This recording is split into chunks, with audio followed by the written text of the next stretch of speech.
भारत एक कृषि प्रधान देश है। यहाँ अधिकतर लोग कृषि पर निर्भर हैं।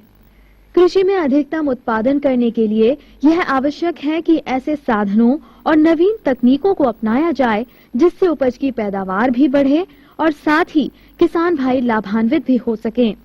किसान भाइयों द्वारा अभी तक परंपरागत खेती की जाती रही है, लेकिन आज के परिवेश में जिस मान से मांग बढ़ रही है, उत्पादन की दर उतनी नहीं है।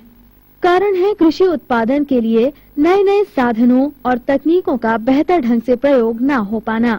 कृषि उत्पादन में वृद्धि करने और फसल उत्पादन बढ़ाने की ओर प्रयास किया जाना अत्यंत आवश्यक है। आज हम परंपरागत खेती से इतर सब्जी उत्पादकों और बागवानी करने वाले किसान भाइयों के लिए एक ऐसी तकनीक के बारे में जानकारी देने जा रहे हैं जिससे खेतीबाड़ी पर निर्भर किसान अपने फसल उत्पादन में वृद्धि कर सकते हैं। इस तकनीक का नाम है प्लास्टिक मल्चिंग। मल्चिंग प्राकृतिक और प्लास्टिक फिल्म दोनों प्रकार का हो सकता है।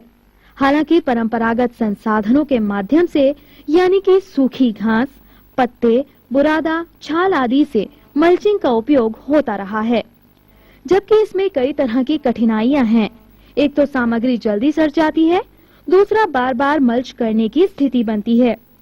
बागवानी में प्लास्टिक मल्चिंग का उपयोग करना आसान है तथा कई तरह के फायदे भी हैं, जैसे कि पानी की बचत, जड़ों का बेहतर विकास और जमीन को कठोर होने से बचाया जा सकता है, जिससे मिट्टी का तापमान नियंत्रित होने के कारण पौधों के विकास के लिए अनुकूल वातावरण बनता है।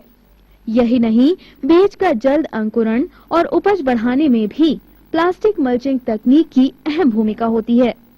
किसान भाई और बागवानी फसलें, विशेषकर सब्जी और फलों की खेती में प्लास्टिक मल्चिंग के क्या उपयोग होते हैं और इससे हम किस प्रकार से फायदा ले सकते हैं, इसके बारे में हमने जाना। किसान भाइयों, यदि हम सब्जी की बात करते हैं तो इसमें हम प्लास्टिक मल्चिंग को किस प्रकार से खेत में लगाते हैं, इसके विषय में मैं आपको बताता हूं। सबसे पहले जहां पर हमें खेत में सब्जियां लगानी है और जो कि प्लास्टिक मल्चिंग के अंतर्गत लगानी है, उसके लिए सबसे पहली आवश्यकता होती है खेत की तैयारी की। खेत की तैयारी के लिए सबसे पहले आप खेत में जो चौड़ी आप मेड़ बना लें, या इसमें कहना चाहिए उठी हुई क्यारियां बना लें। और प्लास्टिक मल्चिंग के लिए जब हम क्यारियां बनाते हैं तो उसकी जो ऊंचाई होती है वो लगभग 4 से लेकर 6 इंच होती है, और इसकी चौड़ाई की अगर हम बात करते हैं तो 50 से लेकर 60 सेंटीमीटर यानी 2 फीट की चौड़ाई में हमें उठी हुई बेड बनानी है। बेड बनाने के बाद किसान भाइयों, चूंकि ड्रिप का फायदा हम जब ही मल्चिंग का फायदा हम जब ही ले सकते हैं जब इसमें ड्रिप पद्धति का हम प्रयोग करें या टपक सिंचाई पद्धति का प्रयोग करें। तो सबसे पहले हम खेत में उठी हुई पट्टियां बना लें। इसके बाद जो ड्रिप लाइन होती है, इसमें विशेष का जो ड्रिप का प्रयोग होता है वो इनलाइन ड्रिपर्स का प्रयोग होता है, जिसमें ड्रिप लाइन के अंतर के ही अंदर ड्रिपर्स लगे रहते हैं, जिनसे बूंद बूंद करके पानी टपकता है। और इनकी जो दूरियां होती हैं, ड्रिपर्स की दूरियां होती हैं, वो सामान्यतः 30 से लेकर 45 सेंटीमीटर होती हैं। इसके बाद आप जब आपने चौड़ी क्यारी बना ली, इसके बाद आप ड्रिप लाइन उसके ऊपर बिछा दें। अब ड्रिप बिछाने के बाद अब हमारी जो खेत तैयार हो गया है। अब बात आती है प्लास्टिक मल्चिंग का चुनाव करने की। इसमें जैसा कि हम जानते हैं कि काले रंग की प्लास्टिक का सामान्यतः उपयोग होता है, लेकिन सब्जियों की फसलों में कई विशेष रंग की प्लास्टिक का भी प्रयोग होता है, जिनके उद्देश्य विभिन्न प्रकार के होते हैं। किसान भाइयों, जब हम बूंद बूंद करके पानी पौधों की जड़ों के पास देते हैं और जब सूरज की रोशनी ऊपर से प्लास्टिक फिल्म पर पड़ती है तो चूंकि पानी नमी सीधे सूरज की रोशनी के संपर्क में नहीं आती, तो नमी पौधों के पास इकट्ठा रहती है। इससे पानी की बचत, खरपतवार की बचत और जिससे सीधे सीधे हमें पैसे की बचत होती है, क्योंकि हमें मजदूरों के द्वारा निदाई की आवश्यकता नहीं पड़ती है। किसान भाइयों, जब इस प्रकार की आप प्लास्टिक फिल्म लेंगे बाजार में तो ये लगभग 100 से लेकर 150 रुपए किलो के बीच में आपको मिलेगी। और ध्यान रखना है, ये जो प्लास्टिक होती है ये साधारण प्लास्टिक से कुछ अलग होती है। ये परावैंगनी अवरोधी प्लास्टिक होती है, जिस पर सूरज की जब रोशनी गिरती है तो इससे सूरज की रोशनी से इस प्रकार की प्लास्टिक खराब नहीं होती है, नष्ट नहीं होती है। तो परावैंगनी अवरोधी हमें फिल्म लेनी है। अब इसके बाद जो हमने फिल्म ली है, इसकी जो चौड़ाई हमें लेनी है वो लगभग 120 सेंटीमीटर, यानी एक फिल्म जो हम ले रहे हैं 120 सेंटीमीटर हमें चौड़ी लेनी है, 1.2 मीटर हमें चौड़ी लेनी है। इसके बाद जो हमने चौड़ी पट्टियां खेतों में बनाई हैं, उसमें जब हम 50 सेंटीमीटर चौड़ी पट्टियां बना रहे हैं तो इसमें हम 2 कतार पौधों की लगा सकते हैं। इसमें जो हम कतार के बीच की दूरी होती है वो 30 से लेकर 45 सेंटीमीटर की दूरी हम रख सकते हैं। अब किसान भाई भाइयों, जब हम 1 किलो प्लास्टिक की फिल्म लेते हैं और 25 माइक्रोन मोटी हमने जो फिल्म ली है, तो इसमें 1 किलो में 42 मीटर स्क्वायर फिल्म आपको मिलेगी, यानी 1 किलो में 42 स्क्वायर मीटर हमें फिल्म मिलेगी। इस प्रकार से अगर हम 1 एकड़ की बात करते हैं तो 1 एकड़ में लगभग 50 किलो फिल्म लगती है, जो कि लगभग 7,500 की फिल्म आती है। इसके बाद आप ये फिल्म को आप देखेंगे कि इस प्रकार से आप जो हमने बेड बनाई है उसके ऊपर पूरी फिल्म को आप बिछा लीजिए। फिल्म को बिछाते समय आप ध्यान रखें कि जो मिट्टी है उसको, उसके जो ढेले हैं उनको आप तोड़ लीजिए, और साथ ही साथ इसमें अगर खरपतवार या कचड़ा हो या मोटी सूखी डंडियां हो तो उनको भी इस पे से हटा दें, अन्यथा इस प्रकार की डंडियां फिल्म को नुकसान पहुंचा सकती हैं। इसके बाद आप फिल्म को बिछा दें, और बिछाने के बाद दोनों तरफ से फावड़े के द्वारा मिट्टी से आप इसे अच्छी प्रकार से ढक दें। ध्यान रखें कि हर तरफ से ये मिट्टी से ढकी होनी चाहिए, जिससे कि तेज हवा में ये फिल्म ऊपर उड़ ना सके।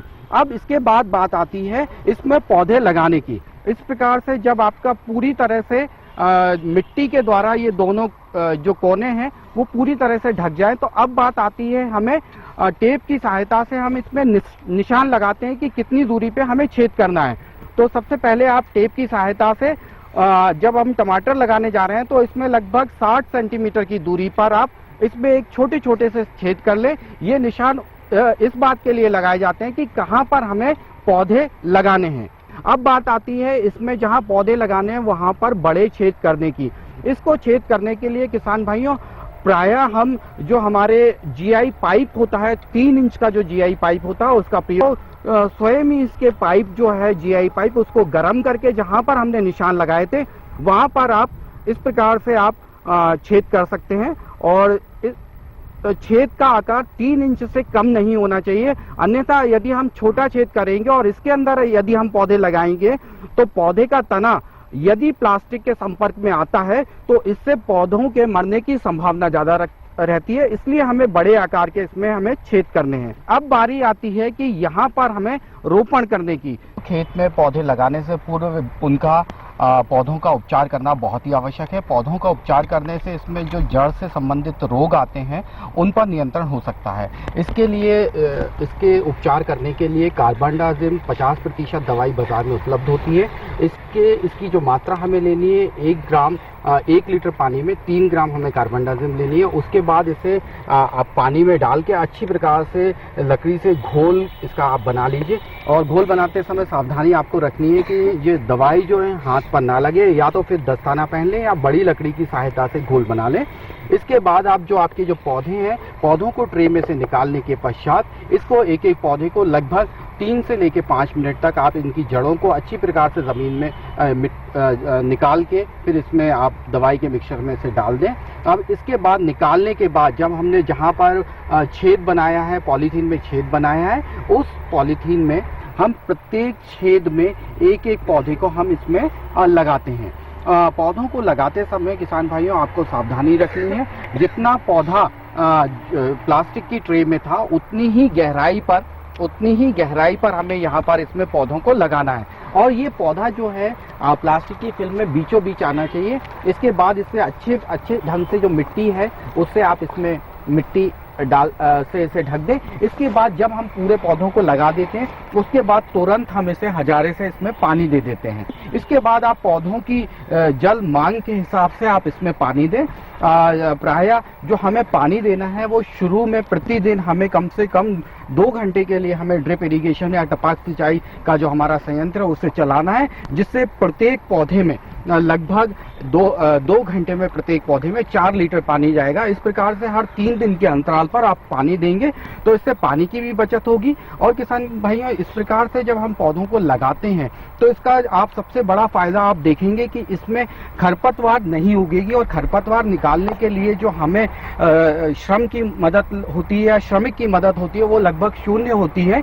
इसमें जो आप देखेंगे कि पौधों की जो बढ़वार होती है, जहाँ पर मल्च बिछी हुई होती है, वहाँ अधिक होती है। इसका मुख्य कारण होता है कि पौधों की जड़ों के पास नमी की मात्रा अधिक होती है, और दूसरा जो इसका मुख्य फायदा होता है कि खरपतवार इसमें नहीं उगते हैं। जब खरपतवार नहीं उगते, जो हम पानी और खाद देते हैं, पोषक तत्व देते हैं पौधों को टपक सिंचाई के माध्यम से, वो केवल पौधा ही उपयोग करता है, इसलिए इसमें बहुत अच्छी इसमें बढ़वार होती है। किसान भाइयों, अनुसंधान में ऐसा भी देखा गया है कि जब हम लाल रंग की प्लास्टिक का टमाटर की खेत में प्रयोग करते हैं, तो इसमें लगभग 10 से लेकर 15 दिन पहले फूल और फल आते हैं, और साथ ही साथ उत्पादन अधिक होता है। और इसमें यह भी देखा गया है कि इसमें जो रस चूसक कीट होते हैं, उनकी संख्या भी कम होती है।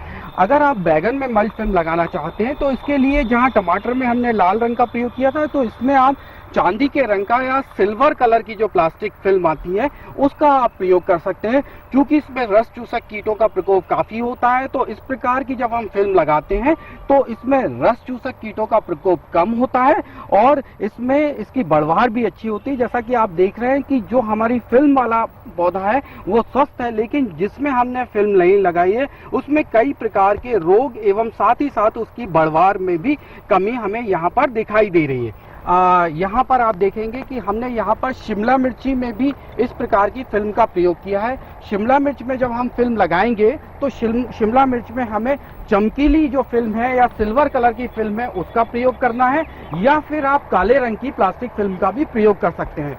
तो किसान भाइयों, जब भी आप सब्जी की खेती करते हैं और उसमें प्लास्टिक मल्चिंग के द्वारा खेती करने जा रहे हैं, तो उसमें कुछ मुख्य बातों का ध्यान रखें। एक तो जब हम प्लास्टिक ले रहे हैं, वो पराबैंगनी अवरोधी होना चाहिए, जिससे कि वो धूप के कारण फटे नहीं। इसकी मोटाई 25 माइक्रोन या 100 गेज से ज्यादा नहीं होना चाहिए। जब भी हम फिल्म को लगाएं, तो उसको चारों तरफ से अच्छी तरह से ढक दें, जिससे कि बारिश के कारण वो फिल्म खराब ना हो। और फिल्म लगाने से पहले जो क्यारी के ऊपर जो ढेले पड़े हैं मिट्टी के, या लकड़ी, सूखी लकड़ी या कांटे हैं, उनको आप निकाल दें। इस प्रकार से आप देखेंगे कि सही विधि से यदि हम फिल्म लगाते हैं, तो इससे उत्पादन भी अधिक होगा, और साथ ही साथ जो उत्पादन की लागत है किसान भाइयों, उसमें भी बहुत अधिक कमी आएगी। इस नई प्लास्टिक मल्चिंग तकनीक को अपनाने वाले किसानों को 10 से 80% तक अधिक लाभ आने वाले समय में प्राप्त हो सकता है। इस तकनीक को अपनाकर किसान भाई आप निश्चित ही कृषि उत्पादन में सफलता की ऊंचाइयों